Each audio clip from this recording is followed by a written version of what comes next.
This is the day that the Lord has made. Let us rejoice and be glad and live today. Psalm 23 is one of our more familiar psalms that we find in the Bible.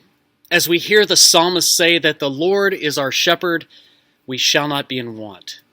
He makes us lie down in green pastures. He leads us beside still waters.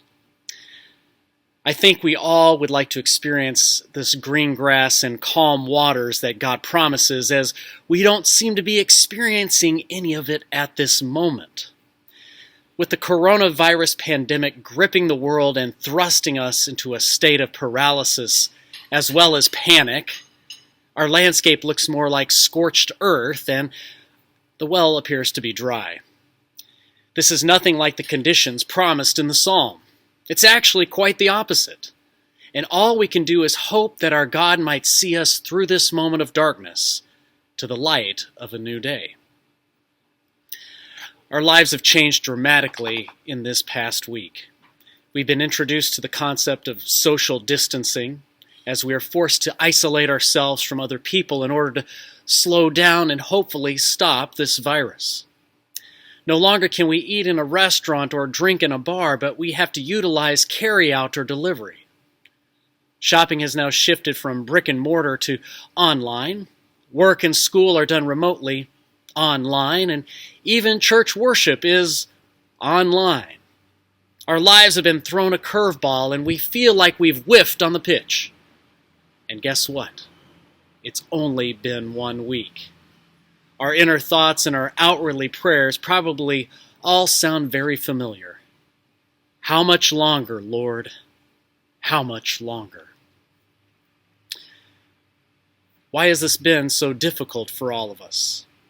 The Chilean miners who were trapped in an underground mine were there for 69 days.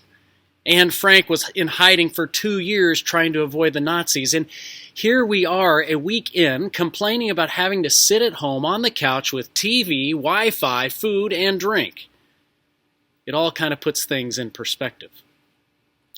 But I'll tell you what it really does for me is it says what those things are that we miss the most. The thing that we crave the most that we cannot have, it has to be community. Humans were born to live in community with one another. The physical touch of a handshake or a hug, the working together around a table to solve a problem at work, congregating with strangers in a public forum, or gathering with friends for fellowship in a home. These are the things we want right now, but we just cannot have. We are sacrificing in the short term for a payoff in the long term. And yes, it's not easy. It's hard to adjust to. We want to be in community with one another. We need to be in community with one another. But that just isn't physically possible right now. Our gospel reading for today speaks of an individual that craves to be in community with others as well.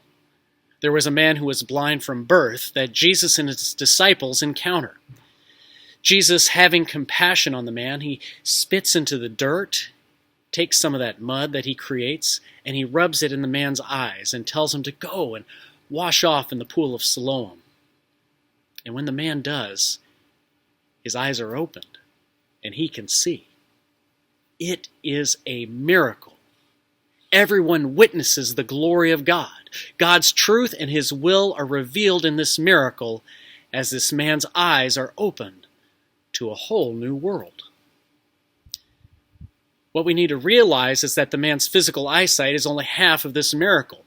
While it is wonderful that he is now able to see those lilies of the field and the birds of the air and magnificent colors of a sunset or a rainbow, this man is granted an even greater gift. He's given the gift of community. For this man's entire life, he has been seen as an outcast, a nuisance, a beggar living on the fringes of society, a needy person that needs to be taken care of because he can't take care of himself. But now, just imagine the possibilities. His eyesight is in full functioning order.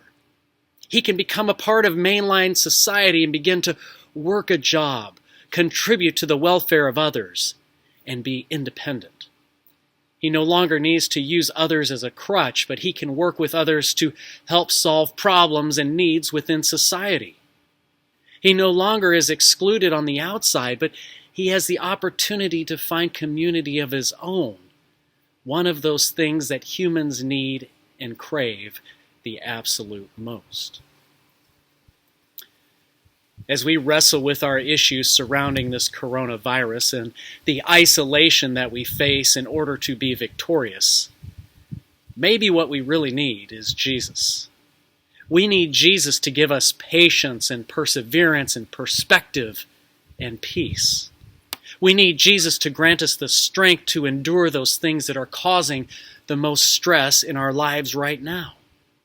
We need Jesus to be present with us as our shepherd, as we work together as a separated community of believers and non-believers alike to achieve a common goal.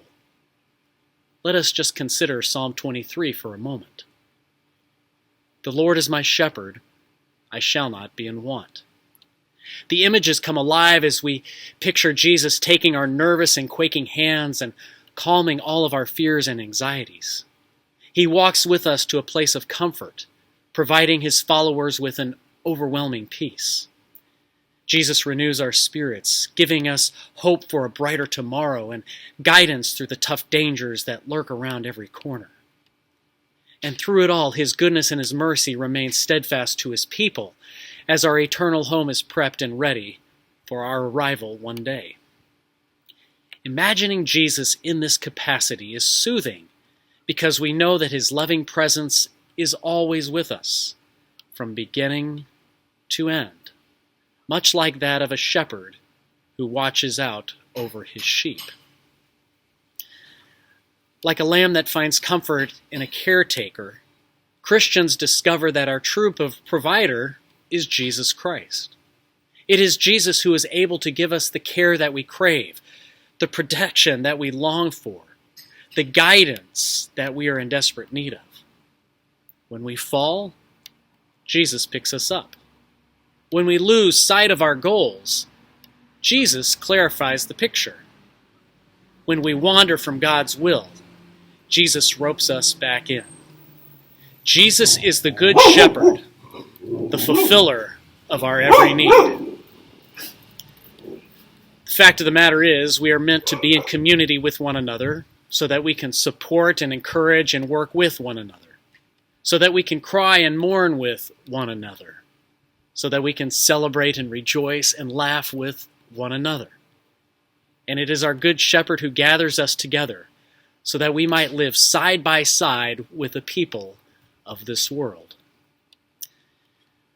Just like Jesus grants sight to a man with no vision, he will provide healing to our broken communities as we eventually move back into relationship with one another, back to the way things should be.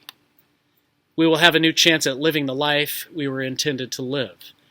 And at that time, we will praise our God for never leaving our side and for guiding us to the green grass and the calm waters that we yearn for. The day will come.